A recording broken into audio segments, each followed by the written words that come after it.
her. She flew to the rack trying to look for me. They took my muscle, I'm starting to feel it. My killer, my slime.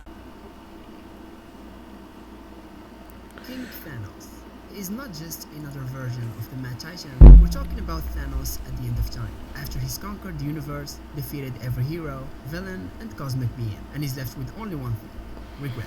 Introduced in Thanos 2016, King Thanos is a version of Thanos from the far future who succeeded in doing the impossible. He wiped out all of life and killed the Marvel Universe. Galactus, dead. Celestials, gone. The Watchers, Ego, the Living Tribunal, even cosmic abstracts like Eternity and Infinity, all obliterated. Only Thanos remains, ruling from a throne made of bone and ash, accompanied by a few survivors, Cosmic Ghost Rider, and Hulk, mutated and enslaved as his pet, and a broken, silent world that obeys by default, because there's no one left to rebel. But here's the twist: he is not satisfied. In fact, he's tormented. With nothing left to kill, King Thanos realizes that true glory eludes him unless he can face one final opponent: himself. He summons his younger self through time, not to train him, not to advise him, but to kill him. Why? Because King Thanos knows the only being in the multiverse worthy of ending his wretched existence is himself, and he can't enter the afterlife until he defeats the final being he's never been able to slay: Lady Death, the personification of death itself. That's right, after all these years, Thanos still seeks to prove himself worthy of Death's love. And even after destroying gods, celestials, and cosmic entities, she still turns away, and his final goal is to earn her embrace. And to do that, he must complete the circle by dying at the hands of a better version of himself. So this storyline, Thanos Wins, revolves around the present-day Thanos helping or hindering his future self's final plan. Anyway, together, they battle the hammer-wielding Surfer, aka the Fallen One, the universe's last survivor, with the Annihilation Wave behind him. And after disposing of the Cosmic Ghost Rider, the Fallen One was attacked by the Hulk, who he had inadvertently unleashed. And upon seeing what had become of his friend, Norrin calmed him down, making him return to his human form moments before King Thanos stabbed both in the back with the Twilight Sword. The Fallen One is defeated and Death appeared. Eventually, King Thanos reveals his greatest fear, that Death herself has abandoned him. His entire journey, his obsession with destruction and balance, was for her love and approval. But in killing everything, he made himself irrelevant, even to death. Realizing that this version of himself is a failure, young Thanos rejects that future. He returns to his own time, swearing never to become what he saw. And this act erases King Thanos from existence, wiping the timeline where he ruled and leaving the Mad Titan with a new path ahead. So King Thanos got what he wanted, and it meant absolutely nothing. Rune King Thor. He is one of the most powerful versions of Thor ever depicted in Marvel Comics. A god transcended fate, death, and the very concept of gods as we know them. This version of the Asgardian Avenger appears in Thor 1998 during the epic Ragnarok storyline. The story begins with the looming destruction of Asgard, Ragnarok, the end of the Norse gods. Thor has seen this cycle happen before. The gods live, die, and are reborn in an endless loop dictated by the cosmic tapestry known as the threads of fate, spun by the Norns. Realizing that even he is just a pawn in a pre-creation cycle, Thor begins to question the very nature of his existence. And in order to break the cycle and save his people, Thor embarks on a journey of enlightenment and transformation. He sacrifices his eye for wisdom, just like Odin once did, and then hangs himself from the world tree, Yggdrasil, for 9 days and nights, enduring immense suffering. Through this ordeal, Thor unlocks the powers of the runes, gaining infinite knowledge and cosmic awareness. When he emerges, he is Rune King Thor, a being far more than the god of thunder. He is now a living embodiment of divine force, wielding both raw power and omniscient insight.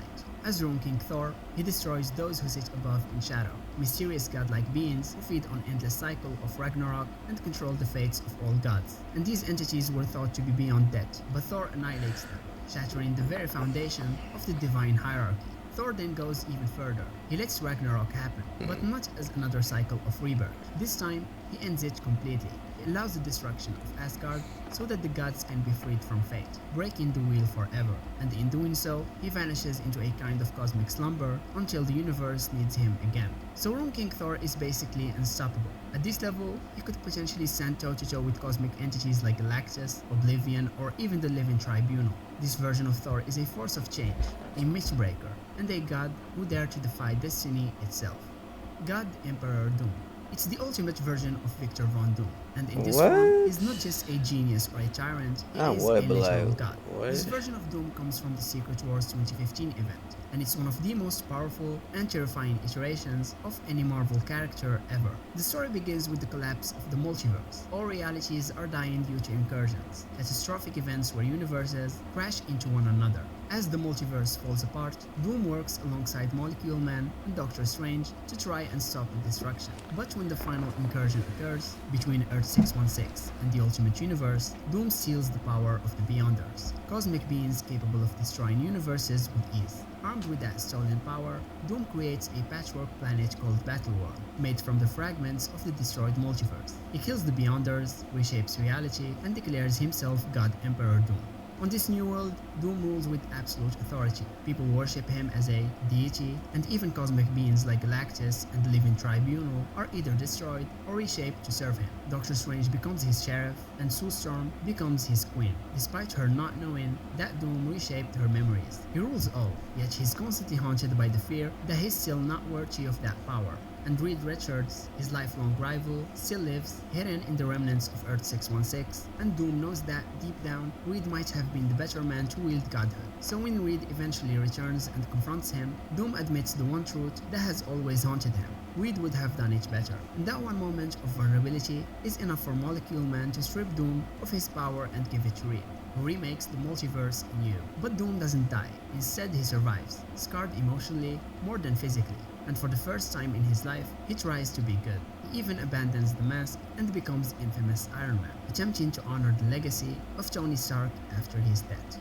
The Fallen One. It is a So since he doing it in real life, that's like they just doing story backwards. Cause I thought the nigga that playing Iron Man is playing Doctor Doom now.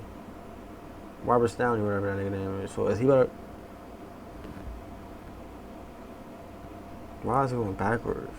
Okay. future version of the Silver Surfer who appears in the Thanos Wins storyline. And this version of Norrin Red is not the noble herald of Galactus we once knew, but a vengeful, utterly relentless survivor in a universe gone to ruin. So in this bleak future, King Thanos, the older version of the Mad Titan, has already won. He has slaughtered every hero, cosmic god and concept. Only one being continues to defy him across the vast emptiness of the cosmos, the Fallen One, who is revealed to be Silver Surfer, wielding Mjolnir, the hammer of Thor. Yes, you heard that right. After centuries of loss, regret, and rage, Silver Surfer became worthy. And the transformation of Norrin Red into the Fallen One is one born from survival and desperation. He wanders the dead universe for thousands of years, outliving Galactus, the Celestials, and every vestige of life. His once smooth, polished appearance is now scarred and worn, and his power cosmic remains intact, but is fused with the godlike strength of Thor's weapon, making him one of the most powerful beings left in existence. And when the Fallen One arrives at Castle Doom, King Thanos' fortress at the end of time, he is nothing like the peaceful herald he once was, no longer a seeker of balance. Norrin here is a being forged in darkness, and behind him swarms the Annihilation Wave,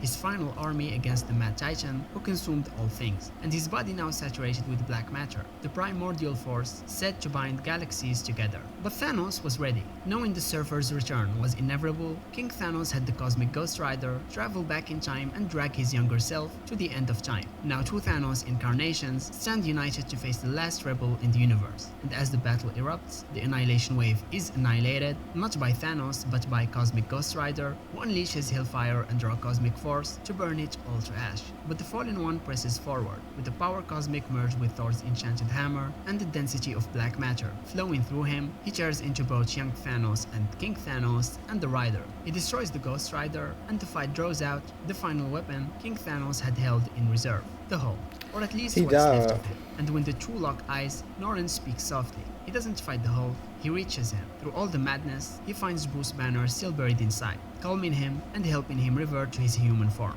Norrin finds his friend, for a brief moment at peace. But from behind, King Thanos strikes, wielding the Twilight Soul, and in a brutal move, he impales both Bruce and Norrin through the back. Both Young and all Thanos descend on him, beating him mercilessly, and finally, King Thanos kills the last light of the universe by impaling the Fallen One's skull on Mjolnir's handle. Entropy Hulk. In the Immortal Hulk series, we witness one of the Yeah, all darkest that and most pussy, terrifying like, versions of the Hulk ever conceived.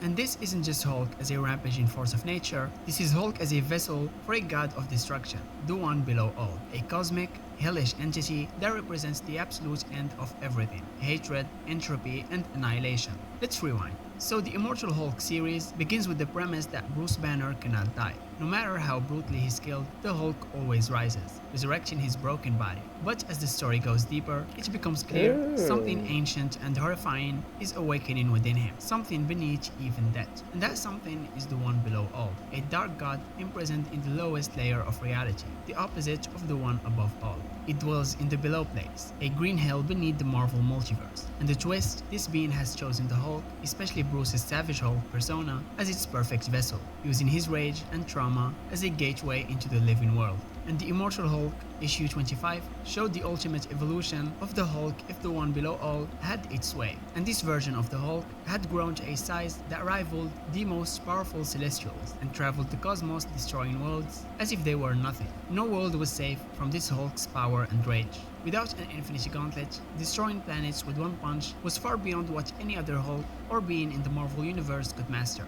And during the climatic battle in Immortal Hulk, issue 50, Bruce travels into the below place and confronts the truth. He and the Hulk have been avatars of the one below all along. Every act of destruction, every rampage, and every explosion of fury, each was a crack in the door, letting this being in. But Bruce doesn't give in. He fights back, spiritually and psychologically, realizing that the Hulk isn't just rage, he is survival. And he is the reason Bruce endured childhood abuse, trauma, and loss. And that realization weakens the one below all. But for the time, when fully manifested, this version of the Hulk is something utterly terrifying. It doesn't just smash, it corrupts. It absorbs gamma beings, wraps reality around it, and drags souls into eternal torment. It is the Hulk if he were Satan himself, and it is perhaps the most symbolically powerful. God of Light Venom. In Marvel's King in Black event, and by the end of the cosmic war against Null, the long host of the alien symbiote Venom doesn't just become a stronger version of himself, he becomes the God of Light, the ultimate antithesis, and the new King in Black. For years Null loomed as the creator of the symbiotes, a primordial being born in the void before time who despised all light and life. He controlled a vast army of symbiotes and brought entire worlds to their knees, and when he invaded Earth, it was the final war between darkness and light. No one, not the Avengers, not the X-Men, and not even cosmic entities could stop him. But in the middle of the chaos, something unexpected happens. The Enigma Force, also known as the God of Light, finally takes a host, Eddie Brock. This cosmic power is the same force that once turned Peter Parker into Captain Universe, and now, sensing the purity in Eddie's will to protect his son and the world, it chooses him. Eddie Brock becomes Venom, no longer powered by a symbiote, but by pure cosmic light.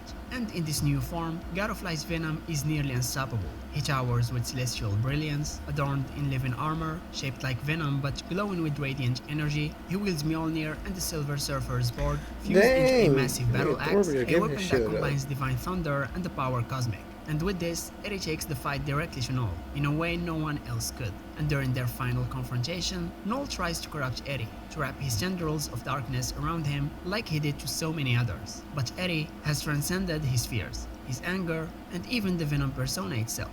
He rips the symbiote god from the heart of the planet, flies him into the stars, and destroys Null by throwing him into the sun. Pure light cleansing pure darkness. And after Null's defeat, Eddie doesn't return to being just a host, he becomes the new King in Black, but one of balance. He now watches over the symbiote hive mind, becoming its protector and guiding force. So from street-level anti-hero to universal guardian, God of Light Venom is the final evolution of Eddie Brock. Binary.